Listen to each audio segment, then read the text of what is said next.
اعوذ باللہ من الشیطان الرجیم بسم اللہ الرحمن الرحیم السلام علیکم ورحمۃ اللہ وبرکاتہ۔ آپ سننے جا رہے ہیں ایک اہم اور بصیرت افروز سلسلہ کہ جس کا عنوان ہے پیارا گھر، جو کہ معروف عالم دین آیت اللہ حسین مظاہری کی مجالس پر مشتمل ہے۔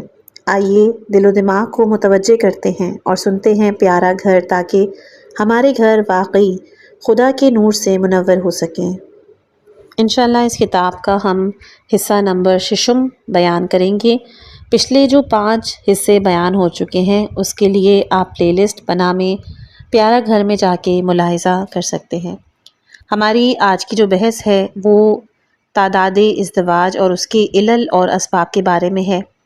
یہ بحث نہ فقہی ہے نہ معاشرتی، بلکہ صرف اور صرف ایک اخلاقی بحث ہے۔ ایک شادی کے بعد دوسری شادیاں جو ہوتی ہیں ان کی کچھ قسمیں ہوتی ہیں۔ پہلی قسم ہے ضروری ازدواج۔ شادی کی پہلی قسم ضرورت کے تحت ہے، مثلاً پہلی بیوی مریض ہے اور مرد کی جنسی جبلت کو تسکین اور گھر کے کام انجام نہیں دے سکتی، تو اس صورت میں مرد دوسری شادی کرنے پر مجبور ہو جاتا ہے۔ اسلام کے ضروری اور اہم احکام میں سے یہی ازدواج ہے۔ مذہب مسیحیت میں ایسا جائز نہیں، جس کی وجہ سے ایک عجیب درد سری میں وہ لوگ مبتلا ہیں، لیکن اس قسم کا ازدواج ضرورت کے تحت بہت کم ہوتا ہے۔ مثلاً ایک عورت بانجھ ہے، خود بھی اولاد کی خواہش مند ہے، شوہر بھی، اس کے بارے میں اپنے شوہر کو دوسری شادی کرنے سے بہت کم ہوتا ہے کہ ایسی عورتیں شادی کروائیں، جبکہ ضرورت اس بات کی متقاضی ہے کہ مرد اس وقت دوسری شادی کرے۔ اس مقام پر میں خواتین سے گزارش کروں گا کہ وہ اپنے شوہر کے لیے دوسری شادی کا خود انتظام کریں، ایک ایسی عورت کا انتخاب کریں کہ جو تمہاری طبیعت کے ساتھ مل سکتی ہے۔ یہ پہلی قسم تھی۔ دوسری ہے ہوا اور ہوس کی شادیاں۔ تعدد ازدواج کی دوسری قسم لذتی ازدواج ہے۔ مرد یہ خیال کرتا ہے کہ شاید دوسری عورت کچھ اور قسم کا مزہ رکھتی ہے، ایک عیاش قسم کا انسان ہے، اس کے پاس بیوی ہے، اس کے باوجود وہ دوسری شادی کرتا ہے، تیسری کرتا ہے، اگر ہو سکے تو اپنی عیاشی کے لیے چوتھی بھی کر لیتا ہے۔ یہ صورتحال یعنی شادی عیاشی کے لیے ہو تو پھر اخلاق کی روح سے یہ ایک خطرناک مسئلہ ہے، یعنی اس انسان کو ایک طرف خطرہ بڑھتا جاتا ہے، کیونکہ خواہشات اور جنسی جبلت کی پیروی انسان کو ایک خطرناک وادی میں دھکیل دیتی ہے۔ جنسی جبلت کی پیروی مزید بھوک پیدا کرتی ہے۔ ماہرین نفسیات کا کہنا ہے کہ اگر کوئی انسان آنکھ سے آنکھ لڑائے، لوگوں کی عورتوں کا پیچھا کرے، نعوذ باللہ ایک خاتون بے حجاب نکلے، آنکھ سے آنکھ لڑائے، پاک دامن نہ رہے، تو پھر یہ جنسی بھوک پیدا ہوتی ہے اور آہستہ آہستہ بڑھنا شروع جاتی ہے۔ ان تمام چیزوں کی اصل بنیاد جنسی جبلت کی بھوک ہے۔ اکثر بعض بوڑھے افراد ایسے بھی دیکھے گئے ہیں کہ جو جنسی غریزے کے اعتبار سے ناتوان ہوتے ہیں، لیکن اس کے باوجود وہ بد نظری رکھتے ہیں، کیونکہ ان کی جنسی جبلت بہت زیادہ بڑھ چکی ہوتی ہے۔ اسلام کی نظر میں یہ بہت ہی خطرناک صورتحال ہے۔ پس ازدواج کی دوسری قسم وہ ہے کہ جو ہوا و ہوس اور خواہشات جنسی کی بنا پر کی جاتی ہے۔ ایسا شخص بعض اوقات اپنے آپ کو اور دوسروں کو بھی دھوکہ دیتا ہے، دوسری شادی کر کے ایک غلط مثال کا اضافہ کرتا ہے کہ ثواب کے لیے دوسری شادی کرتا ہوں، بجائے ثواب کے اپنے اوپر نہ جانے کون کون سے عذاب مسلط کرتا ہے، کیونکہ وہ جھوٹ کے ذریعے ثواب حاصل کرنا چاہتا ہے۔ یہ ازدواج ہوا و ہوس کی وجہ سے ہے، جنسی خواہش کی وجہ سے ہے، یعنی وہ شخص کے جو بیوی رکھتا ہے لیکن اس کے باوجود دوسری شادی کر لیتا ہے، اور علماء علم اخلاق اس قسم کی شادی کی مذمت کرتے ہیں۔ وہ ایک جملہ کہتے ہیں اور اپنے شاگردوں کو ابتدائی دنوں میں اس کی تاکید کرتے ہیں کہ خبردار رہو، اپنے آپ کو خواہشات میں گرفتار مت کرو۔ خواہشات نفسانی یعنی دل کی خواہشات تمہیں مشغول نہ رکھیں، پرخوری سے پرہیز کرو، زیادہ سونے سے بچو، سست مت بنو، باتونی نہ بنو، ہمیشہ اپنی خواہشات کو اعتدال میں رکھو۔ بس معلوم ہوا کہ عیاشی کی شادی ایک غلط کام ہے۔ علماء اخلاق اس قسم کی شادی کی مذمت کرتے ہیں کیونکہ شوہر پہلی بیوی کے ساتھ سازگار نہیں رہتے۔ تیسری قسم ہے مجبوری کی شادی۔ شادی کی تیسری قسم، اس قسم کی شادی کیسے اور کیوں کی جاتی ہے؟ انسان کے اندر کچھ خواہشات ہوتی ہیں جو کبھی تسکین پاتی ہیں اور کبھی نہیں پاتی۔ خواہش شعور سے لاشعور کی طرف چلی جاتی ہے، یعنی ایک دن، 2 دن، تیسرے دن، چوتھے دن، آخرکار آہستہ آہستہ فراموشی کے سپرد کر دیتا ہے انسان، جسے ماہرین نفسیات کہتے ہیں کہ بات لاشعور میں چلی گئی اور اسی جگہ گرا پڑ گئی، لیکن یہ گرا بہت خطرناک ہوتی ہے۔ جیسے کہ کبھی عورت اپنی ذمہ داریوں سے عہدہ برا نہیں ہوتی، جیسا کہ کل پہلے میں نے آپ کی خدمت میں عرض کیا کہ چھوٹی مگر بڑی باتوں کا لحاظ نہیں رکھتے۔ مثلاً شوہر جب گھر میں داخل ہوتا ہے تو اس کے ساتھ تبسم اور خوشی سے ملاقات کرنے کے بجائے غصے میں منہ پھلائے ہوئے ملتی ہے۔ جب اس قسم کی باتیں روز بروز ہوتی ہیں تو مرد یہ سوچنے پر مجبور ہو جاتا ہے کہ دوسری شادی کر لوں، ممکن ہے مجھے سکون مل جائے۔ اس طرح اس کی روح کو بھی اذیتیں پہنچتی ہیں، دوسری شادی کر لیتا ہے اور خیال کرتا ہے کہ دوسری شادی کرنے سے اس قسم کی مصیبتوں سے چھٹکارا مل جائے گا۔ اسی طرح اگر دوسری شادی سے بھی اس کو سکون نہ ملے تو پھر تیسری شادی کر لیتا ہوں، شاید اس سے روح کی اذیت ختم ہو، پھر آہستہ آہستہ وہ دوسروں کی عورتوں کی طرف مائل ہوتا ہے۔ اس کو کہتے ہیں مجبور کی شادی۔ اب میں خواتین سے پوچھنا چاہوں گا کہ اگر کوئی مرد متعدد لاشعوری شادی کرتا ہے تو اس میں غلطی کس کی ہے؟ تو میں کہنا چاہیے کہ میری غلطی ہے کہ میں نے اپنے شوہر کو خوش نہیں رکھا۔ جو کچھ اسلام نے میرے ذمے کیا تھا اس پر عمل نہیں کیا، جو کچھ ماہر نفسیات نے کہا تھا میں نے اس پر عمل نہیں کیا۔ بیوی کے لیے سب سے اہم کام ہے کہ وہ اپنے شوہر کو سکون فراہم کرے۔ اس کو چاہیے کہ چھوٹی چھوٹی باتوں کو کہ جن کا نتیجہ بہت خطرناک نکلتا ہے خیال رکھے کہ ان باتوں کا خیال نہ رکھو گی تو پھر یہی ثمرہ خود پاؤ گی۔ اور میرا عقیدہ ہے کہ لاشعوری شادی خواتین کی غلطیوں کی وجہ سے ہوتی ہے۔ اتفاق سے تعداد ازدواج ضروری ہے جس کے بارے میں عرض کیا بہت کم ہے، بس کون سی چیز زیادہ ہے؟ کون ہے کہ جو اپنی بیوی کے لیے مصیبت اور درسری پیدا کرنا چاہتا ہے؟ عورت کے برے کام، اس کی ناسمجھی، اس کی سستی اور کاہلی اس کے لیے یہ مصیبت پیدا کر دیتی ہے۔ ایک تاریخی واقعہ ہے، حضور صلی اللہ علیہ وآلہ وسلم کے زمانے میں ایک عورت ام سلیم کے نام سے کہ جو انصار کی بیوی تھی، اہل مدینہ تھی، ان کا شوہر کاریگر تھا، ایک عقل مند قسم کا مرد تھا۔ دونوں مسلمان تھے، اپنی اپنی ذمہ داریوں کو پورا کر رہے تھے۔ ان کے ہاں 2-3 سال کا ایک بچہ تھا۔ ایک دن بچہ بیمار پڑ گیا، مرد روزانہ کام کے لیے جاتا، بچہ اتفاق سے ظہر کے بعد دنیا سے رخصت ہو گیا۔ وہ عورت اس کے پاس بیٹھی روتی رہی، لیکن کچھ دیر کے بعد سوچنے لگی کہ اب تو بچہ مر چکا ہے، دوبارہ زندہ دنیا میں تو نہیں آئے گا، لیکن جو زندہ ہے، جو اس کا شوہر ہے، میں اس کا دل کیوں نہ دکھاؤں، اس کو ناراحت کیوں کروں؟ یہ سوچ کے بچے کو ایک ایسی جگہ رکھ دیا جہاں پر شوہر کی نظر نہ پڑے۔ شوہر کے آتے ہی میں اسے کہوں کہ بچہ مر گیا ہے، وہ تو غمگین ہو جائے گا۔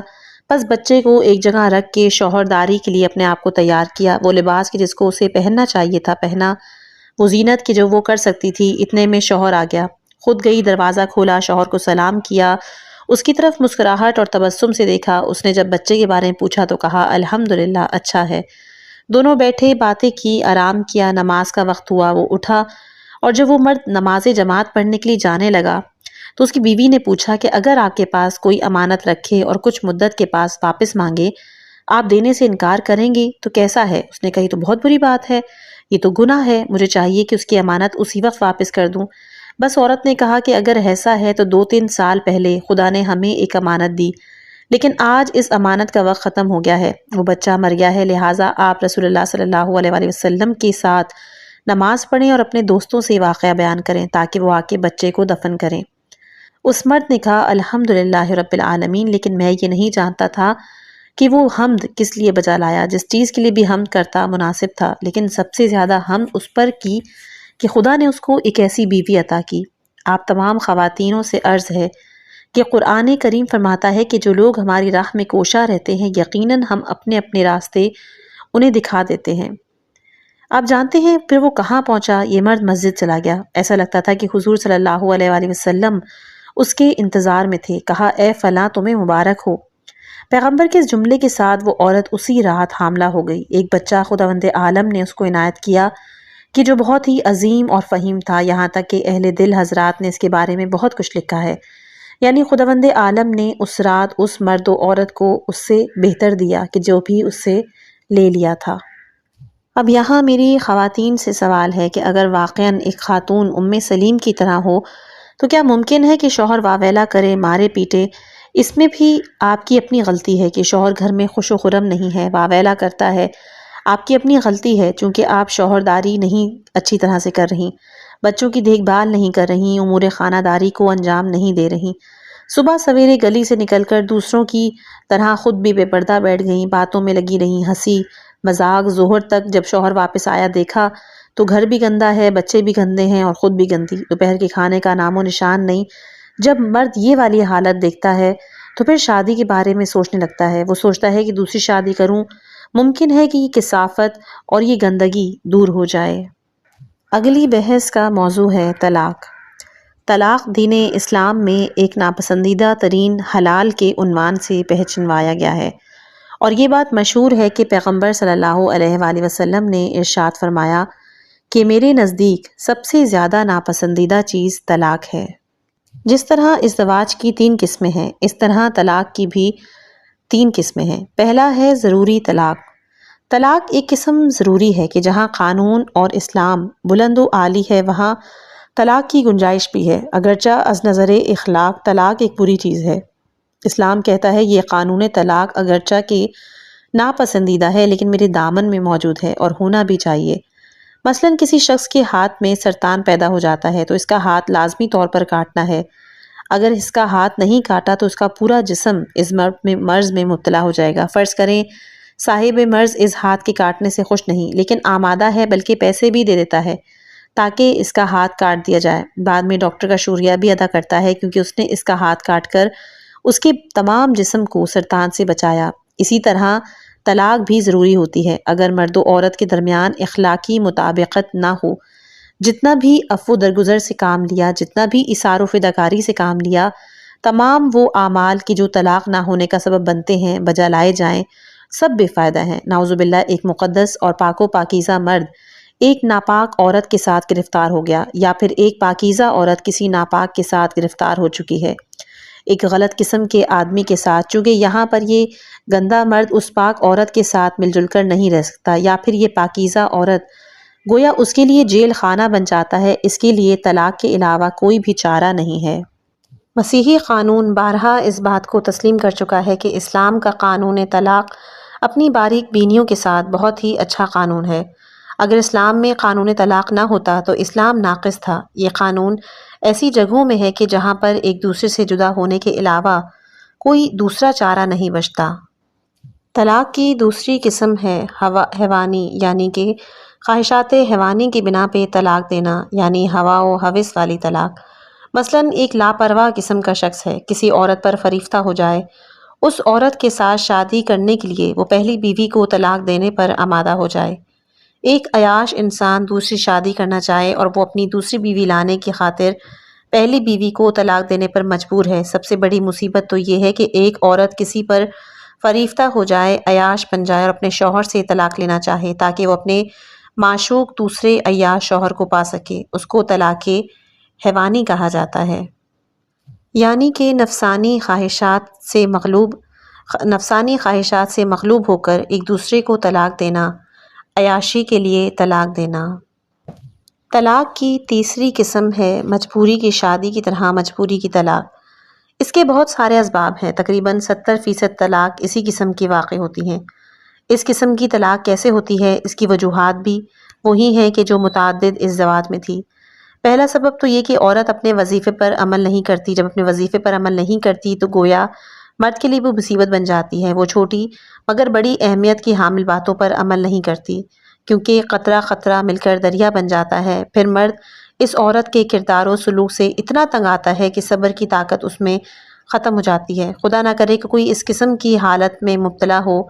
اگر مبتلا ہو جائے تو پھر اپنی بیوی بچوں کو لاتے اور گھوسے مارنے لگتا ہے۔ اگر اس کو لاکھ سمجھایا جائے کہ آپ کی بیوی بچے بے آسرا ہو جائیں گے تو جواب دیتا ہے ہو جائے۔ وہی مرد کہ جو تمام تکلیفیں اپنی اولاد کے لیے جھیلتا تھا، لیکن اب نفرت ان سے پیدا ہوئی ہے، ان کی طرف رخ کرنے کو بھی تیار نہیں۔ بعض اوقات ایک مرد چھوٹی مگر بڑی باتوں کا خیال نہیں رکھتا، گھر کے اندر اس کا رویہ خشک ہے، بیجا بخل ہے، غلط قسم کی باتیں ہیں۔ اگر کسی شخص کی بیوی اسے تنگ آ جائے، بیزار ہو جائے تو پھر بہت باریکیوں تک پہنچ جاتی ہے۔ آپ یہ خیال نہ کریں کہ وہ پاک دامن ہے، وہ تنگ آنے کے بعد بھی، صبر سے باہر ہونے کے بعد بھی پاک دامن ہی رہے گی۔ نہیں، جب عورت بیزار ہو جائے تو پھر وہ نہ بچوں کی پرواہ کرتی ہے اور نہ رشتہ داروں کی، بلکہ ان سب پر لات مارنے پر آمادہ ہو جاتی ہے۔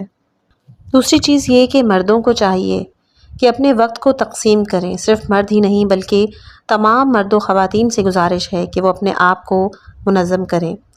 حضور صلی اللہ علیہ وآلہ وسلم ایک جگہ فرماتے ہیں کہ جب تم گھر میں داخل ہو جاؤ تو اپنے کاموں کے بارے میں پوچھنے سے قبل اپنی بیوی کے ساتھ باتیں کرو، اس کو اپنی پوری داستان سنانے کا موقع دو، اتنا موقع دو کہ وہ اپنا درد دل سنا سکے اور آپ سنتے جائیں۔ اس کی بات مت کاٹو، پھر اس کے بعد اس کی حوصلہ افزائی کرو، بڑی رحم دلی اور مہربانی کے ساتھ اس کی تھکاوٹ اور تکلیف کو دور کرو، اس سے عذر خواہی کرو، شکریہ ادا کرو، اور اس کے بعد اپنے بچوں کے ساتھ 1 آدھ گھنٹہ کھیلو، باتیں کرو۔ جب گھر میں آتے ہو اپنی بیوی بچوں کے ساتھ کھیلنا چاہیے۔ ہم ان باتوں کو، ان مسائل کو بہت ہی سادہ سمجھتے ہیں، ایک مسکراہٹ کے ساتھ ان سے گزر جاتے ہیں، لیکن جب ان کا نقصان ہم پہ واضح ہوتا ہے تو پھر ہم افسوس کرنے لگ جاتے ہیں۔ انسان کو اپنی بیوی کے لیے وقت نکالنا چاہیے۔ اسی طرح جب کوئی شوہر تھکا ہارا گھر آتا ہے یا اپنی ذمہ داری سے تھکا ہارا وہ آپ کے پاس آتا ہے تو آپ پوری آراستگی کے ساتھ، خوشی کے ساتھ ایک چائے کی پیالی یا کم از کم 1 گلاس پانی اس کے سامنے لے جائیں، ادب کے ساتھ پیش کریں۔ سلام کرنے کے بعد اپنے شوہر کے پاس بیٹھیں، چائے یا قہوہ اس کے سامنے رکھیں، شوہر کی طرف تبسم کریں۔ یقیناً اگر کوئی عورت اس طرح کرے گی تو اس کا شوہر جتنا بھی تھکا ہوا ہوگا، اس کی تھکاوٹ اور بوریت سب کچھ دور ہو جائے گی۔ لیکن اگر مرد دن رات اپنی بیوی سے قطع تعلق کرے، دن رات اپنے مطالعے اور کاروبار میں لگا رہے تو پھر یہاں حالات خطرناک ہو جاتے ہیں، اور یہی چیز ایک دوسرے سے نفرت کرنے کا سبب بنتی ہے، اور جہاں نفرت ہو وہاں پھر طلاق کا مسئلہ پیدا ہو جاتا ہے۔ پھر وہ عورت کہ اگرچہ کہ وہ پاک دامن ہے، وہ عزت دار ہے، اچھی ہے، لیکن اب چونکہ صبر ختم ہو چکا ہے، نفرت بڑھ چکی ہے، لہٰذا وہ پھر عدالت تک چلی جاتی ہے اور پھر بالآخر بات طلاق تک جا پہنچتی ہے۔ تقریباً 70% طلاقیں اسی قسم کی ہوتی ہیں، شوہر بیوی کے مقابلے میں بدبین ہوتی ہے اور بیوی شوہر کے مقابلے میں بدبین۔ اگر کوئی شوہر 10 منٹ لیٹ آ جائے تو بیوی رسوائی کرتی ہے، کہاں تھے، دوسری بیوی کے گھر میں تھے، پھر شوہر چلا جاتا ہے اور دوسری شادی کر دکھاتا ہے، بلکہ بعض اوقات تو تیسری تک بھی جا پہنچتا ہے۔ چونکہ یہ بدبینیاں عورتوں میں ہوا کرتی ہیں اور بعض مردوں میں بھی یہ غلط تصورات اور خیالات ہوتے ہیں، اگر یہ تصورات مردوں میں ہوں تو اس کا گناہ ہی بہت زیادہ ہے۔ اس کے بعد جو بحث ہے وہ ہم معاشیات کے حوالے سے کریں گے، یعنی وہ ضروریات کہ جو مرد اور عورت ایک دوسرے کی پوری کرنی چاہیے، یعنی کہ خاندان کی ضرورتیں، جس میں پہلی ہے مادی ضرورتیں۔ پہلی ضرورت کہ جس کا مرد و خواتین دونوں کو خیال رکھنا چاہیے وہ مادی ضروریات ہے۔ مرد کو چاہیے کہ جتنا ممکن ہو سکے اپنے خاندان کو آرام اور راحت مہیا کرے۔ وہ مرد کے جو اپنے بال بچوں کو آرام اور آسائش میں رکھ سکتا ہے، ان کی ضروریات زندگی پوری کر سکتا ہے، لیکن بخل سے کام لے تو اس نے نہ صرف گھریلو حقوق پورے نہیں کیے بلکہ وہ ان آیات اور روایات کا بھی مصداق بنتا ہے کہ جو بخل کی مذمت میں وارد ہوئی ہیں۔ وہ مرد کے جو اپنے بال بچوں کو آرام اور راحت بہم پہنچا سکتا ہے لیکن بخل سے کام لے کر ان کو آرام اور راحت نہیں پہنچاتا تو پھر وہ مرد اپنے بال بچوں کے نزدیک آبرو مند نہیں رہتا، اس کی کوئی عزت نہیں ہوتی، محبوبیت اس کی ختم ہو جاتی ہے، یہاں تک کہ اس کی بیوی اور بچے اس کی موت کی بھی آرزو مند ہوتے ہیں۔ مرد کو چاہیے کہ اگر اس سے ہو سکتا ہے تو اپنے بال بچوں کی ضروریات پوری کرے، کم از کم زندگی کی ضروری چیزیں مثلاً خوراک، لباس، مکان، اور اگر ممکن ہو تو ان کی شادی وغیرہ کرے۔ ان چیزوں کا مہیا کرنا، انجام دینا مرد کا فریضہ ہے۔ مرد کی ذمہ داری ہے کہ وہ بیٹی کی شادی کرے، تھوڑا بہت جہیز اس کے ساتھ دے۔ مرد کی ذمہ داری ہے کہ وہ بچوں کو اچھی تعلیم دلائے، بیٹے کے لیے ایک اچھی بیوی کا انتخاب کرے۔ ان چیزوں میں بخل کرنا اور گھریلو ضروریات کا پورا نہ کرنا گویا مصیبتوں کو دعوت دینے کے مترادف ہے۔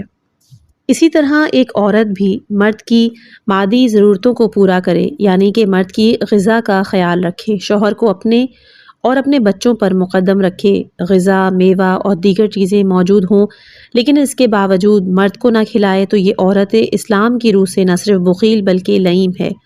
بخیل وہ ہے کہ انسان اپنے مال کو دوسروں پر خرچ نہ کرے، لیکن لئیم تو اس سے بھی بدتر ہے، یعنی لئیم کسی کو دوسرے کا مال کھاتے ہوئے بھی دیکھ نہیں سکتا۔ کچھ لوگ ہیں کہ جو تمہیں خرچ کرنے سے روکتے ہیں، ایک لئیم شخص تمہیں ایک غریب خاندان پر خرچ کرنے سے روکتا ہے، وہ کہتا ہے کہ آپ اپنی اولاد پر خرچ نہیں کرتے، دوسروں کی اولاد پر خرچ کیوں کرتے ہیں؟ اس قسم کی باتیں بنا کر تمہارے دل میں وسوسے ڈالتا ہے۔ بس وہ خاتون کہ جس کا شوہر میوہ، غذا اور دوسری چیزیں گھر لے کر آئے مگر عورت اس پہ خرچ نہ کرے، اس کو نہ کھلائے، تو پھر اس قسم کی عورت سے محبت کی توقع نہیں کی جا سکتی۔ بس ضروری ہے کہ شوہر اور بیوی ایک دوسرے کی ضروریات کا خیال رکھیں، لیکن اگر شوہر فرض کریں غریب قسم کا انسان ہے تو پھر بیوی پر یہ فرض عائد ہوتا ہے کہ وہ اپنے شوہر کو چیزوں کی فرمائش کر کے شرمندہ نہ کرے، بلکہ صبر سے کام لے، غصہ نہ کھائے، بجائے دل آزاری کے شوہر کی دلداری کرے۔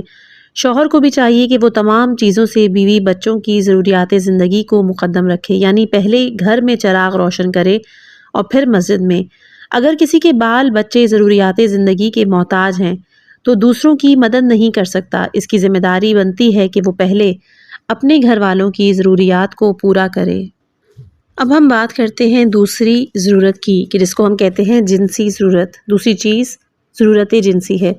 جنسی جبلت کی تسکین ہونی چاہیے، جیسے کہ گزشتہ ابحاث میں یہ بات واضح تھی کہ یہ ایک ضروری امر ہے۔ جس طرح سے ہم دوسری جبلتوں کو تسکین پہنچاتے ہیں، اسی طرح اس جبلت اور خواہش کو بھی پورا کرنا چاہیے۔ مرد پہ لازم اور واجب ہے کہ وہ اپنی بیوی کی احتیاج کو دور کرے، اسی طرح بیوی پہ بھی لازم و واجب ہے کہ وہ اپنے شوہر کی ضرورت کو پورا کرے، اس کی احتیاج کو برطرف کرے۔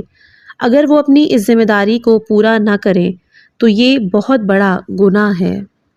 پیغمبر صلی اللہ علیہ وآلہ وسلم نے فرمایا کہ اگر کوئی مرد سو جائے اور اس کی بیوی ہاتھ پہ ہاتھ رکھ کر بیٹھ جائے، ٹال مٹول اور سستی سے کام لے، یہاں تک کہ شوہر سو جائے، تو صبح یہ عورت ملائکہ کی لعنت کا نشانہ بنتی ہے، کیونکہ مرد و عورت دونوں پر یہ ایک فطری حق ہے۔ اسی طرح حضور صلی اللہ علیہ وآلہ وسلم سے ایک اور روایت ہے کہ اگر کوئی مرد اپنی بیوی کی جنسی ضروریات پوری کرنے میں سستی کرے اور نعوذ باللہ اس کی بیوی گناہ میں مبتلا ہو جائے، تو جتنا گناہ اس عورت پر ہے اتنا ہی گناہ شوہر پر بھی ہوگا۔ تیسری ضرورت ہمدردی اور مہربانی کی ہے، یعنی انسان حیوان نہیں ہے، ایک درخت یا ستون نہیں ہے، حتیٰ کہ حیوان کو بھی عطوفت اور مہربانی کی احتیاج ہوتی ہے۔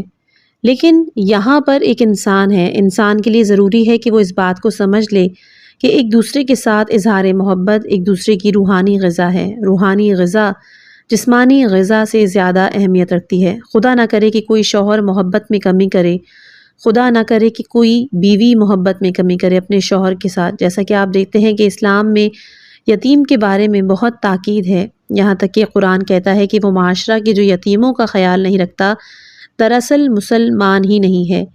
اسی طرح اگر آپ ایک دوسرے کے اوپر شفقت سے ہاتھ نہیں رکھیں گے، ایک دوسرے سے محبت نہیں کریں گے، تو پھر آپ بھی اسی زمرے میں شمار کیے جائیں گے۔ بس بیوی ہر چیز سے پہلے شوہر سے محبت چاہتی ہے اور شوہر ہر چیز سے پہلے بیوی سے محبت چاہتا ہے۔ محبت کا خواہش مند ہوتا ہے، لیکن جنسی احتیاج بہت ہی گہری ہوتی ہے۔ آپ کی بیٹی محبت چاہتی ہے، بیٹا محبت چاہتا ہے، پھر ان دونوں سے بھی زیادہ آپ کی بیوی آپ سے محبت چاہتی ہے۔ جب گھر میں داخل ہوں تو کم از کم سلام کریں، سلام نہ کیا تو اس کے ساتھ تبسم اور مسکراہٹ کے ساتھ ملیں، منہ نہ لٹکا ہوا ہو، کیونکہ گھر میں اس سے بڑھ کر اور کوئی مصیبت نہیں۔ کبھی کبھی شوہر یا بیوی ایک دوسرے پر کاری ضربے لگاتے ہیں، بد مزاج قسم کا انسان بن کے، یہ عزیزان محترم بہت بڑا گناہ ہے۔ مرد اور عورت دونوں پر واجب ہے کہ وہ گھر کا ماحول محبت اور الفت سے بھریں۔ خدا ہمیں اپنے گھروں کے اندر محبت کی فضا برقرار رکھنے کی توفیق عنایت فرمائے، آمین۔ چوتھی ہے معنوی احتیاج، یعنی کہ انسان کی جو چوتھی ضرورت ہے وہ احتیاج معنوی ہے۔ جس طرح انسان کو جسمانی اعتبار سے مطمئن ہونا چاہیے، اسی طرح روحانی اعتبار سے بھی مطمئن ہونا چاہیے۔ انسان اور حیوان کے درمیان فرق یہی ہے۔ حیوان پہلو رکھتا ہے فقط غرائز اور خواہشات کا، مادی ضروریات کا، اس سے اوپر ترقی کی بھی تو ہمدردی اور محبت کا، لیکن معنوی پہلو اس کے اندر موجود نہیں ہے۔ لیکن کیونکہ انسان دو پہلو رکھتا ہے، ایک غذا کی ضرورت والا احتیاج کہ اگر اس کو غذا فراہم نہ کی جائے تو وہ بھوکا رہے گا، پیاسا رہے گا، اور جسمانی غذا نہ ہونے کی وجہ سے وہ مر جائے گا۔ لیکن اسی طرح ایک روحانی غذا بھی ہے، اگر روحانی غذا میسر نہ آئے تو وہ بھی مر جاتی ہے۔ فرق ان دونوں میں یہ ہے کہ جسمانی اعتبار سے اگر مر جائے تو اس کی اتنی اہمیت نہیں، لیکن اگر روحانی اعتبار سے مر جائے تو اس بارے میں قرآن مجید کہتا ہے کہ اگر انسان روحانی موت مرے تو پھر وہ حیوان سے پستر ہے اور جہنم کا راستہ اختیار کرتا ہے۔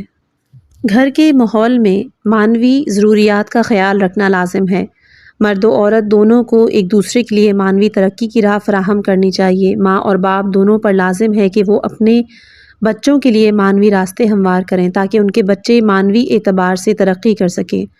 خدا نہ کرے کہ وہ اپنے بچوں کی فقط جسمانی ضرورت کو ہی پورا کریں، معنوی ضرورت کو نظر انداز کر دیں، ان کی روحانی تربیت کو زیادہ اہمیت نہ دیں تو گویا وہ کتوں اور درندوں کی پرورش کر رہے ہیں۔ گویا ایسے ماں باپ معاشرے کے لیے ایک سرطان کی پرورش کر رہے ہیں۔ روح کی غذا کیا ہے؟ نماز، روزہ، تلاوت قرآن، راز و نیاز خدا کے ساتھ، رات کو بیدار رہنا، خدا کے ساتھ رابطہ رکھنا۔ اگر کوئی عورت نماز نہ پڑھے یا غلط طریقے سے پڑھے تو افسوس ہے اس گھر کے اوپر۔ سورہ تحریم آیت نمبر 6 میں قرآن مجید فرماتا ہے، اے ایمانداروں، اپنے آپ کو اور اپنے لڑکے بالوں کو جہنم کی آگ سے بچاؤ جس کی ایندھن آدمی اور پتھر ہیں۔ مرد ایماندار ہے تو اپنے آپ کو اور بال بچوں کو جہنم کی آگ سے نجات دے۔ یہ آیت بتاتی ہے کہ مرد کو نمازی ہونا چاہیے، عورت کو نمازی ہونا چاہیے۔ آپ کا رابطہ خداوند کریم کے ساتھ محکم اور مضبوط ہونا چاہیے۔ مرد اور عورت کو چاہیے کہ وہ گھر میں قرآن کی تلاوت کریں، اہل دعاؤں میں سے ہوں، ان کو نمازیں اول وقت میں پڑھنی چاہیے۔ اگر شوہر بیوی اول وقت نماز میں نہیں پڑھتے تو وہ آہستہ آہستہ معنوی اعتبار سے مردہ ہوتے جا رہے ہیں۔ یعنی جب اس ضرورت معنوی کو پورا نہیں کیا جائے گا کہ جس طرح چند دن غذا نہ کھانے سے انسان مر جاتا ہے، انسان کی روح بھی غذا نہ ملنے پر مر جاتی ہے۔ بس یہی وہ مقام ہے کہ جہاں پر سب بے بس ہیں، یعنی روحانی ضرورت مادی، جذباتی اور جنسی ضرورتوں کی مانند نہیں۔ یہ وہی ضرورت ہے کہ جس کے لیے 1,24,000 انبیاء اپنی کتابوں کے ساتھ آئے ہیں اور ہمیں تبلیغ کی ہے۔ اگر گھر میں معنویت نہ ہو اور گھر کی ضرورت پوری نہ کی جائے تو پھر اس گھر کی حالت خراب ہو جاتی ہے۔ بالکل وہی حالت ہوتی ہے کہ جو حالت روح کے بیمار ہونے سے ہوتی ہے۔ اور وہ کون سی چیز ہے کہ جو روح کو بیمار بنا دیتی ہے؟ وہ ہے گناہ۔ ہماری جو اگلی بحث ہے وہ بچوں کی زندگی میں ماں باپ کی مداخلت ہے، اور یہ بھی ایک بہت ہی اہم بحث شمار ہوتی ہے۔ ہمیں چاہیے کہ ہم اپنی بیٹی کی پرورش کریں جس حد تک ہو سکتا ہے، مادی اعتبار سے، معنوی اعتبار سے، جذباتی اعتبار سے اس کی ضروریات کو پورا کریں، صحیح اور اسلامی تربیت کریں، اور جب اس کی ازدواج کا وقت ہو جائے تو اس کی شادی کریں تاکہ پھر وہ اپنے شوہر کے گھر جا کر اپنی مستقل زندگی کا آغاز کر سکے۔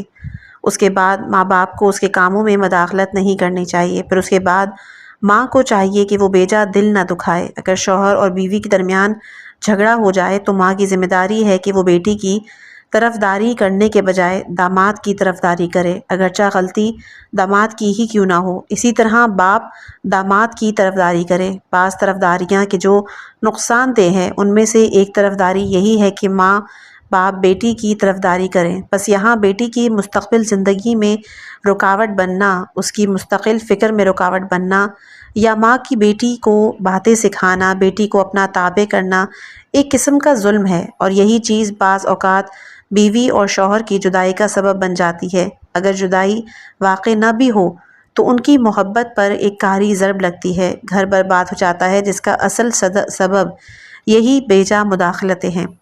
اگلا فرض ہے کہ ہم اپنے بیٹے کی اسلامی تربیت کریں۔ ہماری ذمہ داری ہے کہ مادی اعتبار سے، معنوی اعتبار سے، پیار و محبت کے اعتبار سے بچے کا خیال رکھیں۔ اسلام اور معاشرہ جس قسم کے بیٹے کی تمنا کرتا ہے اس کے حوالے کریں۔ جب یہ بچہ رشد اور کمال تک پہنچ جائے تو والدین کی ذمہ داری ہے کہ اس کی شادی کرے تاکہ وہ اپنے مستقل زندگی کا آغاز کر سکے۔ ماں باپ کو چاہیے کہ وہ بچے کی ازدواج کے بعد ان کے کاموں میں مداخلت کرنے سے پرہیز کرے۔ اگر خدا نہ کرے کہ کبھی بیٹے اور بہو میں جھگڑا واقع ہو تو ان کی ذمہ داری ہے کہ بجائے بیٹے کی طرفداری کرنے کے بہو کی طرفداری کرے، دلہن کی طرفداری کرے، اگرچہ کہ غلطی بہو کی ہی کیوں نہ ہو۔ البتہ بہو کو اس کی غلطی یاد دلائیں اور صحیح راستہ بھی دکھائیں۔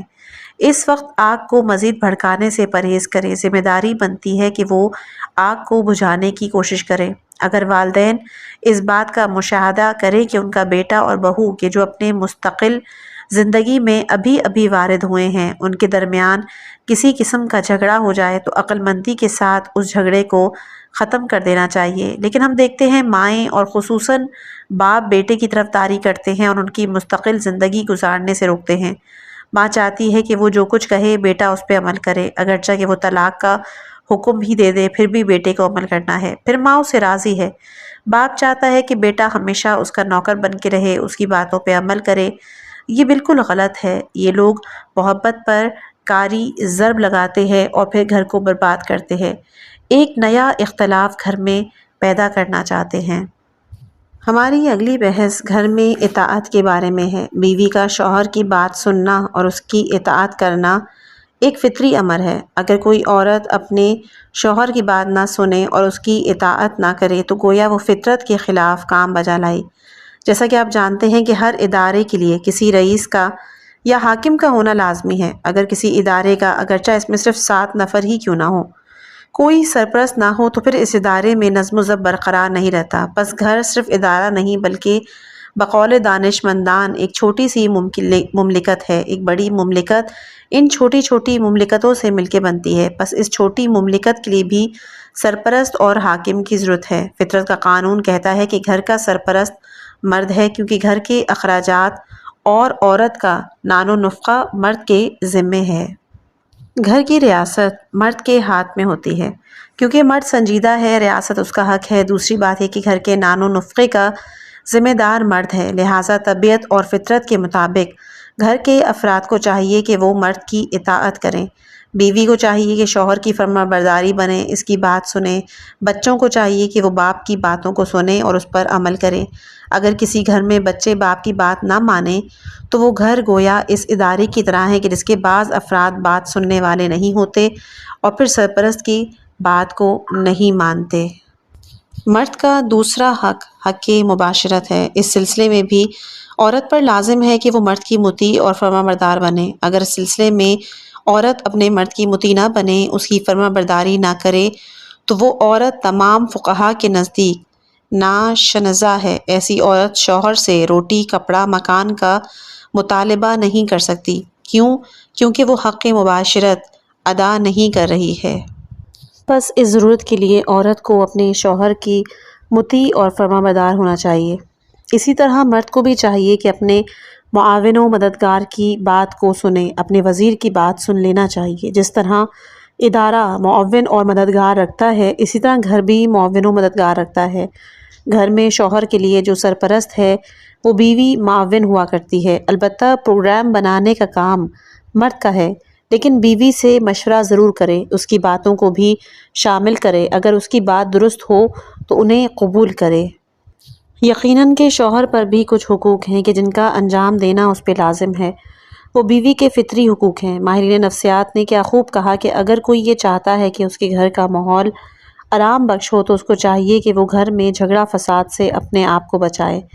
جب مرد اپنی بیوی کے حقوق ادا کرتا ہے، بچوں کے حقوق ادا کرتا ہے، تو اس کو چاہیے کہ وہ اپنے بچوں کو اور اپنی بیوی کو اس چیز سے آگاہ کرے۔ کتنی ہی اچھی بات ہے کہ وہ اپنی بیوی بچوں کے ساتھ بیٹھے، ان کو اپنے اخراجات سے آگاہ کرے، کیونکہ ان کو معلوم ہونے سے ایک فائدہ تو یہ ہوگا کہ جب کبھی آپ خرچ نہیں کرتے تو آپ کو بخیل تصور نہیں کریں گے، لیکن اب جب ان کو معلوم ہو گیا کہ آپ کی آمدنی کم ہے تو وہ آپ کو بخیل تصور نہیں کریں گے، آپ سے بیجا چیزوں کی فرمائش نہیں کریں گے۔ اگر مرد بیوی کو نظر انداز کرے، اس سے اس کی شخصیت پر اثر پڑتا ہے، اس کی بیوی بد اخلاق بن جاتی ہے، اس کے دل سے محبت ختم ہو جاتی ہے۔ اگر عورت بے شخصیت ہو جائے تو پھر وہ باریک راستوں تک پہنچ جاتی ہے۔ لہٰذا آپ سے اپیل کرتا ہوں کہ اپنے بچوں کی توہین نہ کریں، اپنی بیٹی کی توہین نہ کریں، کیونکہ اگر کسی جوان کی توہین کی جائے تو پھر وہ ہر قسم کے جرم سے رک نہیں سکتا۔ جس طرح بیوی کو شوہر کی تابعداری کرنے کا حق ہے، اسی طرح شوہر پر یہ حق ہے کہ وہ اپنے معاملات میں بیوی سے صلح اور مشورہ کرے، اس کو نظر انداز نہ کرے۔ اسی طرح دوسرا حق اسلام کی رد سے بیوی جنسی اعتبار سے شوہر پر بھی حق رکھتی ہے۔ اس حق کے ادا کرنے میں شوہر کو 100% عمل کرنا ہے۔ اگر مرد اس حق کو ادا کر سکتا ہے لیکن سستی کرے اور ادا نہ کرے تو اس نے بہت ظلم کیا، اس کا حق ادا نہیں کیا۔ لہٰذا اس سلسلے میں بہت ساری روایات موجود ہیں کہ جو حق شوہر کے لیے ہے وہی 2 حق بیوی کے لیے بھی موجود ہیں۔ جو چیز میں یہاں پر عرض کرنا چاہ رہا ہوں وہ یہ ہے کہ گھر میں قانون نہیں چل سکتا۔ اگر قانون سامنے آ جائے تو پھر کام بگڑ جاتا ہے۔ مثلاً مرد کا حق ہے، اگر وہ چاہے تو عورت سے کہہ سکتا ہے کہ گھر سے باہر مت نکلو، کیونکہ یہ اس کا حق ہے۔ اب عورت کو بھی چاہیے کہ وہ مرد سے اجازت لینے کے بعد گھر سے باہر نکلے۔ یہ ایک ایسا حق ہے کہ جسے اسلام نے مرد کو دیا ہے۔ اب اگر مرد 100% قانون پہ عمل کرنا چاہے اور بیوی اپنے ماں باپ کے ہاں جانا چاہتی ہے، کیا جا سکتی ہے؟ نہیں۔ ہمسائے کے گھر؟ نہیں۔ پھر کہاں جائے؟ یہیں اس کو گھر کی چار دیواری کے اندر رہنا ہے۔ اگر آپ اپنی بیوی کے ساتھ اس طرح کا رویہ رکھیں گے تو وہ بھی بہت سے کام کر سکتی ہے۔ جیسا کہ عوام میں ایک بات مشہور ہے کہ عورت کو اگر فولاد کا مکان بنا کر اس میں بند کر دیا جائے، اگر وہ بدکردار قسم کی عورت ہے تو وہ مرد اس کو روک نہیں سکتا۔ کیا قانون کے ذریعے ہم عورت کو روک سکتے ہیں؟ البتہ رفاقت اور دوستی کے ذریعے ہم عورت کو روک سکتے ہیں۔ یعنی کہنے کا مقصد ہے کہ وہ چیز کہ جو عورت کو مطیع اور فرمانبردار بنا سکتی ہے، وہ صداقت، رفاقت اور مہربانی ہے، جس کی طرف اس قسم کے جلسے اور ممبر سے تبلیغات کے ذریعے متوجہ ہوا جا سکتا ہے۔ اگر ہم عورت کو اپنا مشیر یا وزیر بنائیں اور اس کو نظر انداز نہ کریں، مہربانی کے ساتھ اس سے پیش آئیں اور اسے فرمان بردار بنا سکتے ہیں۔ آپ خود سوچیں کہ جس طرح ایک مرد قانون پر عمل کرنا چاہتا ہے، اس طرح ایک عورت بھی عمل کرے۔ مثلاً مرد سے کہے اجرت دے ورنہ وہ بچے کو دودھ نہیں پلائے گی، اجرت دو پھر میں گھر کے کام کروں گی ورنہ نہیں کروں گی، میں اکیلی گھر کے کام نہیں کروں گی، میرے لیے ایک نوکر بھی ہونا چاہیے، یا تم بھی کام کرو تب میں کام کروں گی۔ اب اگر کوئی عورت اس طرح کرنا چاہے اور کہے کہ تم مجھ پر ایک ہی حق رکھتے ہو، وہ ہے خواہش کا، بس اس بنا پر تم کام کرو میں کھاؤں گی، تو پھر اس صورت میں یہ گھر نہیں رہتا بلکہ یہ زندان بن جاتا ہے۔ ممکن ہے کچھ دن کے بعد مرد اس کو طلاق دیتے، اور اگر مرد بھی قانون پر عمل کرے تو اس کو پابند کرے تو 10 دن کے بعد عورت کی فریاد شروع ہوگی، یعنی کہ ہم ایک قانونی زندگی نہیں گزار سکتے۔ اب ہم گھر میں باہمی ہم آہنگی کے بارے میں بات کریں گے۔ ہمیں جاننا چاہیے کہ گھر میں 100% باہمی ہم آہنگی کا ہونا محال ہے۔ بیوی اور شوہر میں، ساس اور بہو میں، باپ اور بیٹے میں اخلاق کا ایک جیسا ہونا محال ہے۔ ان کی عادات اور اطوار میں اختلاف پایا جا سکتا ہے۔ گھر میں اختلاف ایک فطری چیز ہے جس کا ہم انکار نہیں کر سکتے۔ ہم سب کو یہ بات جان لینا چاہیے کہ اختلاف ہوتا ہے۔ اگر ہم آہنگی کے ساتھ کچھ اختلاف بھی ہو تو پھر ہمیں کیا کرنا چاہیے؟ اگر ایک شوہر اور بیوی میں 70% اخلاقی ہم آہنگی ہو تو بہت اچھا ہے۔ ان کو شکر کر لینا چاہیے کہ ہم ایک عظیم نعمت رکھتے ہیں۔ ان کو خداوند عالم کی حمد بجانا چاہیے کہ ہم 70% اخلاقی ہم آہنگی رکھتے ہیں۔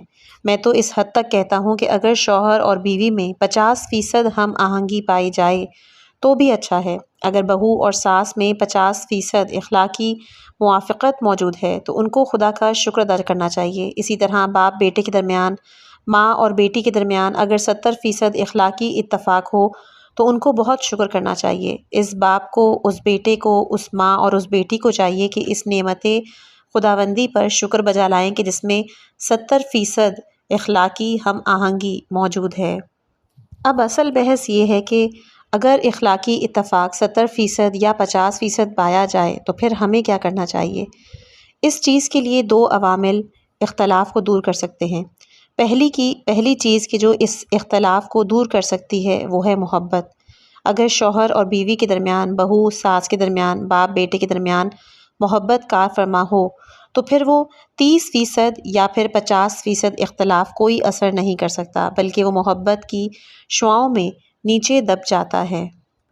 شوہر کا یہ محبت سے کہنا کہ میں آپ کا شکر گزار ہوں، عورت کے دل میں حد سے زیادہ محبت پیدا کر دیتا ہے۔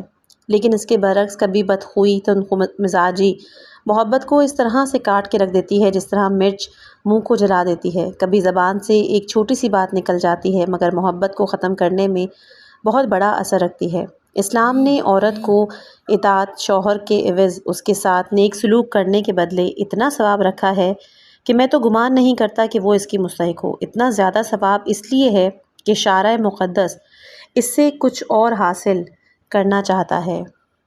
روایات میں ہم پڑھتے ہیں کہ اگر کوئی عورت اپنے شوہر کو 1 گلاس پانی پلا دے تو اس کے عوض خداوند عالم اس کو 1 سال کی عبادت کا ثواب عنایت کرتا ہے۔ ظاہر ہے کہ اس 1 گلاس پانی پلانے کا اتنا ثواب تو نہیں ہے، لیکن خداوند عالم چاہتا ہے کہ عورت کو اتنا ثواب دے کہ اس کو شوہر کا تابع دار اور مونس بنا دے۔ اسی طرح ایک مرد اپنے اہل و عیال کو آرام اور آسائش میں رکھنے کے لیے زحمت اٹھاتا ہے تو گویا وہ محاذ کے اگلے مورچوں پر کفار سے جنگ لڑ رہا ہے۔ اب یہ ثواب استحقاقی نہیں ہے بلکہ توسل ہے۔ کیوں دیا جاتا ہے؟ محض اس لیے کہ گھر کا ماحول اچھا رہے، گھر کے اندر ایک دوسرے کے ساتھ محبت پیدا ہو جائے۔ اس کے برعکس گندے الفاظ کا استعمال اتنا گناہ رکھتا ہے کہ انسان جہنمی بن جاتا ہے۔ یہ گناہ بھی استحقاقی نہیں ہے بلکہ ضمنی ہے۔ اگر گھر میں محبت نہ ہو تو پھر گھر کا ماحول درہم برہم ہو جاتا ہے، لیکن اس کے برعکس اگر محبت ہو تو پھر گھر کا ماحول بہت اچھا ہو جاتا ہے اور گھر معاشرے کے لیے مفید ہو جاتا ہے۔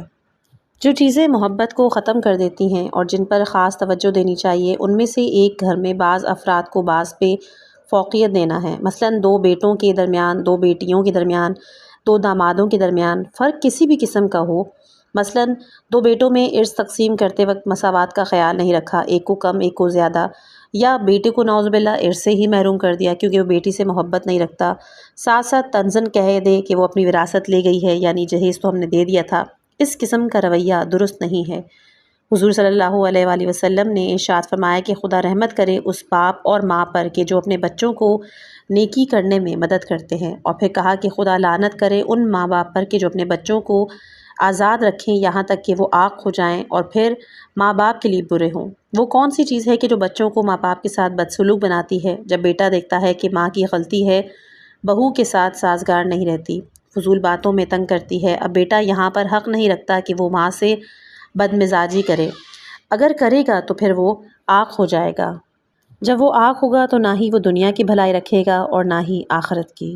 یہاں میری والدین سے گزارش ہے کہ اپنے بچوں کے درمیان فرق نہ کریں۔ اس طرح ماؤں سے اپیل ہے کہ دو بیٹے اور بیٹی میں فرق نہ کریں۔ ہم دیکھتے ہیں بعض اوقات ایک کم فہم ماں بیٹی کو زیادہ چاہتی ہے، اس حد تک کہ وہ یہ سمجھانا چاہتی ہے کہ وہ بیٹے سے زیادہ بیٹی کو پسند کرتی ہے۔ ایک تو یہ بہت بڑا گناہ ہے اور دوسرا یہ کہ وہ اختلاف بھی رکھتا ہے، یعنی کہ جن کے درمیان فرق رکھا جا رہا ہے ان کے درمیان میں اختلاف پیدا ہو جاتا ہے۔ بس جس گھر میں فوقیت دی جاتی ہے اس گھر کی بنیاد خراب ہو جاتی ہے، لیکن جس گھر میں محبت حکم فرما ہو تو دوسری تمام باتیں وہاں پر ختم ہو جاتی ہیں۔ ہمارا اگلا موضوع ہے عفو درگزر، معاف کرنا اور چشم پوشی کرنا۔ ہمیں اس پر توجہ دینی چاہیے۔ اگر کسی گھر میں محبت کا فقدان ہو تو عفو اور بخشش اس کی تلافی کر سکتے ہیں۔ جب بھی عفو اور بخشش سے کام لیا جاتا ہے اور مرد جب گھر میں داخل ہوتا ہے اور گھر کی حالت خراب دیکھتا ہے، بچوں کی حالت خراب دیکھتا ہے، بیوی کی حالت خراب دیکھتا ہے، بیوی کی حالت ایک شوہر دار بیوی کی طرح نہیں ہے، چونکہ وہ نیک ہے اس لیے اس قسم کی باتوں کی طرف توجہ ہی نہیں کرتا، معاف کر دیتا ہے، بخش دیتا ہے، گویا نادیدہ ہو کر گزر جاتا ہے۔ اسی طرح کسی عورت کا شوہر اس کے ساتھ اچھا برتاؤ نہیں کرتا ہے، اس کی حالت ایک ذمہ دار شوہر کی نہیں ہے، تو وہ عورت ان باتوں کو نادیدہ قرار دے کر فراموش کر دیتی ہے، اس قسم کی باتوں کی پرواہ نہیں کرتی اور صبر و تحمل سے کام لیتی ہے۔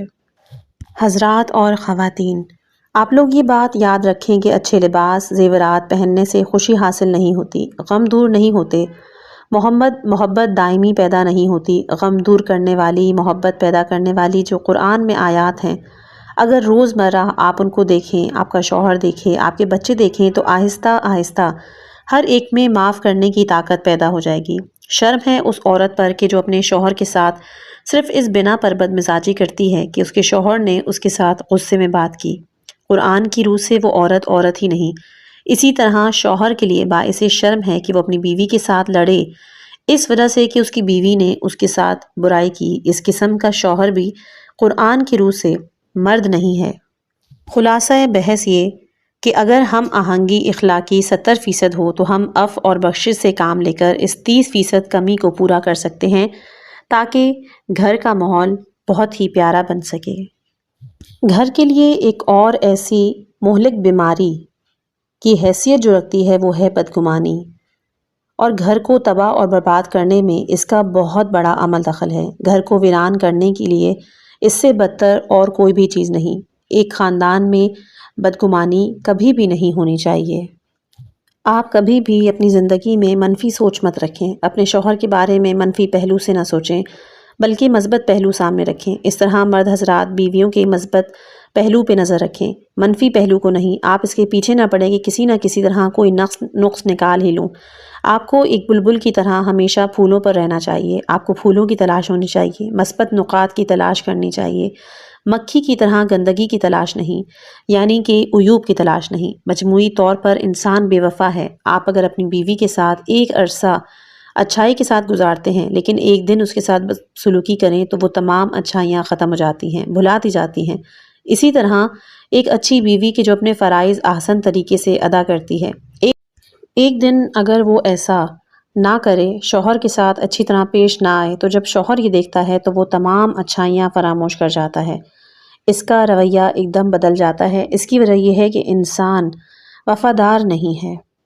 اے انسان، کسی بھی چیز کے بارے میں بغیر علم کے بات نہ کرو، گمان کی تابع داری نہ کرو، دوسروں کے بارے میں بدگمانی نہ کیا کرو، کیونکہ یہ بدگمانی تیری باتیں یا غلط قسم کے افکار جن کے بارے میں قیامت کے دن تیرے کان، تیری آنکھیں، تیری زبان، یہاں تک کہ تیرے دل سے بھی پوچھا جائے گا۔ ایک مرد اپنی بیوی کے بارے میں اگر بدگمانی کرتا ہے لیکن اپنی بیوی پہ ظاہر نہیں کرتا، کسی دوسرے کو بھی نہیں بتاتا، اس شخص کو قیامت کے دن محشر میں لائیں گے۔ اس کا دل اس وقت اس کے خلاف گواہی دے گا کہ تو دنیا میں اپنی بیوی کے بارے میں سوء ظن یعنی بدگمانی کرتا تھا۔ تم کو معلوم نہیں تھا کہ اسلام نے قرآن میں کسی کے بارے میں سوء ظن کرنے سے منع کیا ہے۔ ایک مسلمان کو اپنے یقین پر عمل کرنا چاہیے، نہ کہ گمان اور ظن پر۔ وہ لوگ کہ جو گمان کرتے ہیں وہ حقیقی مسلمان نہیں ہیں۔ یہ ایک بہت ہی خطرناک مرض ہے، لیکن اس کی دوائی بھی بہت آسان ہے، اور وہ ہے بخش دینا، معاف کر دینا۔ وسوسہ اور شک گھروں کے لیے بہت زیادہ نقصان دہ ہیں، گھر کی بنیاد ویران کرنے کا سبب بن جاتے ہیں۔ شکی شخص کو معاشرہ اور گھر سے الگ تھلگ بنا دیا جاتا ہے۔ آخر کار گھریلو محبت اس کے دل سے ختم ہو جاتی ہے۔ بگاڑ پیدا کرنے والی چیزوں میں اس سے بدتر چیز اور کوئی بھی نہیں ہے۔ یہ شیطان کا بہت ہی بڑا حربہ ہوتا ہے۔ شیطان جو کہتا ہے نا کہ میں تمہارے چاروں طرف سے آؤں گا، شیطان کے یہ کہنے کا مقصد ہے کہ میں بائیں طرف سے حملہ آور ہوں گا، یعنی انسان کو لذت پرست بنا دوں گا، شہوات کو ان کے دلوں پہ غالب کر دوں گا، لاپرواہ عورت کو بے پردگی اور نامکمل پردے کے راستے سے گمراہ کر دوں گا۔ لیکن مقدس مرد اور عورت کے پاس شیطان ان راستوں سے نہیں آتا، بلکہ ان کو شک کے ذریعے داخل جہنم کر دیتا ہے۔ ماہر نفسیات کا کہنا ہے کہ یہ جو شک ہے یہ ایک ایسا مرض ہے کہ جو بہت خطرناک ہے اور لا علاج ہے، اتنا خطرناک کہ ماہر نفسیات بھی اس کو لا علاج قرار دیتے ہیں۔ لیکن میں نے بہت سارے شکی مزاج لوگوں کو ٹھیک کیا ہے۔ کس چیز کے ذریعے؟ دوا بہت آسان ہے، اس سے آسان دوا اور ہے ہی نہیں۔ وہ آسان دوا کیا ہے؟ امام جعفر صادق علیہ السلام نے فرمایا کہ شکی جو شیطان تمہیں وسوسے میں مبتلا کرتا ہے، اس کی باتوں کو اہمیت نہ دو۔ 1-2 مہینے جب اس کی باتوں سے لاپرواہی کرو گے، اس کے استدلال کو قبول نہیں کرو گے، مثل دوسرے عام لوگوں کے، یعنی وہ بیوی کے جو شکی ہے وہ اپنے شوہر کی ہر بات مانے، جو شوہر کہے اس کو سن لے۔ اس طرح اگر شوہر شکی ہے، اسے چاہیے کہ بیوی جو کچھ کہے اس کی بات مان لے، جو کچھ بیوی کہتی ہے اس کو سن لے۔ لوگ کس طرح نماز پڑھتے ہیں، کس طرح وضو کرتے ہیں، غسل کرتے ہیں، پانی کیسے ڈالتے ہیں، عام لوگ جس طرح عمل کرتے ہیں وہ بھی 1-2 ماہ اسی طرح عمل کرے، بالکل ٹھیک ہو جائے گا۔ لیکن 1-2 ماہ سے شک کا مرض ختم نہیں ہو سکتا، یہ جب تک وہ 5-6 مہینے تک عمل نہ کرے۔ اگر جو کچھ میں نے کہا اس پر عمل نہ کرے تو پھر جان لے کہ وہ مرض روز بروز بڑھتا جائے گا، تمہاری دنیا برباد کر دے گا، تمہارے گھر کو برباد کر دے گا، تمہیں افسردہ بنا دے گا۔ آخر کار وہ انسان معاشرے کا ایک عضو زائد بن کے رہ جائے گا۔ بہرحال یہ تیری دنیا ہے جہاں تو اپنے لیے ایک جہنم تیار کر رہا ہے، اپنے خاندان کے لیے جہنم تیار کر رہا ہے۔ یقین کرو جو جہنم تیرے لیے یہاں پر ہے وہ وہاں بھی تیرے لیے آمادہ ہے۔ اگر میری بات پر عمل کرو تو 5-6 مہینے کے اندر اس مرض کے جڑ سے اکھاڑ پھینک دو گی، اس مرضی سرطان سے نجات حاصل ہو جائے گی۔ آخر میں ایک نکتہ عرض کروں گا، اس پر وہ لوگ کہ جو شکی نہیں ہیں توجہ رکھیں، وہ یہ ہے کہ اگر تمہاری بیوی شکی ہے، اس کو بد مزاجی، سختی اور مار پیٹ سے ٹھیک نہیں کیا جا سکتا، وہ مریض ہے، مریض کے ساتھ تندی سے کام نہیں لیا جاتا۔ اسی طرح تمہارا شوہر شکی ہے، بیٹا یا بیٹی شکی ہے، تو اس کو بد مزاجی، مار پیٹ کے ذریعے ٹھیک نہیں کرنا۔ اگر کوئی ایسا کرے گا تو وہ مزید بدتر ہو جائیں گے۔ ان کے ساتھ تمہارا رویہ دوستانہ ہونا چاہیے کہ جس طرح ایک مریض کے ساتھ ہوتا ہے۔ خداوند بحق کے حضرت زہرا سلام اللہ علیہا تمام مریضوں کو اور خصوصاً ایسے مریضوں کو شفا عطا کرے۔ یہاں پر اس کتاب کا اختتام ہوا جاتا ہے۔ الحمدللہ رب العالمین والصلاة والسلام علی محمد وآلہ الطاہرین۔ آخر میں اللہ تعالیٰ سے دعا کرتے ہیں کہ یا اللہ ہمارے گھروں کو محبت، سکون اور دینداری کا گہوارہ بنا دے۔ ہمیں ایسا گھر عطا فرما کہ جو دنیا اور آخرت میں کامیابی کا ذریعہ بنے۔ ہماری اولاد کو نیک، صالح اور والدین کا فرما بردار بنا۔ ہمارے دلوں میں دین کی محبت اور گھروں میں قرآن اور اہل بیت کا نور جاری فرما۔ آمین یا رب العالمین۔ اگر یہ مجالس آپ کے دل کو چھو گئیں تو براہ کرم ویڈیو کو لائک، شیئر اور چینل کو سبسکرائب کرنا مت بھولیے گا تاکہ یہ پیغام زیادہ سے زیادہ گھروں تک پہنچ سکے۔ اپنی دعاؤں میں خاص یاد رکھیے گا۔ والسلام علیکم ورحمۃ اللہ وبرکاتہ۔